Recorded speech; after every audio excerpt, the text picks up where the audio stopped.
How to remove or disable restricted mode or restricted video on TikTok. Hello everybody, welcome back to the channel. Today I'll guide you on how you can remove or disable restricted mode on TikTok. The first thing is open up the TikTok app and head into your profile by tapping on the profile icon that you can find on the bottom right corner of your screen. Once you head to your profile, you'll find a little three-line horizontal line icon on the top right corner. Head over there and you'll get three options. Simply head to settings and privacy, and if you scroll down below under content and display, you'll find the option content preferences. Open it up and here you'll find the option restricted mode. You can say it's toggled on.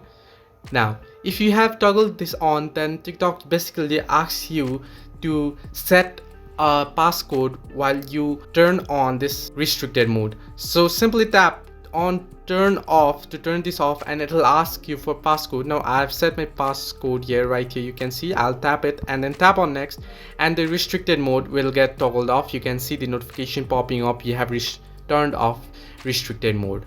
So this way you can remove or disable restricted mode on TikTok. Hope this helped you. Do like and subscribe, and do not forget to leave a comment down below if you have any further issues.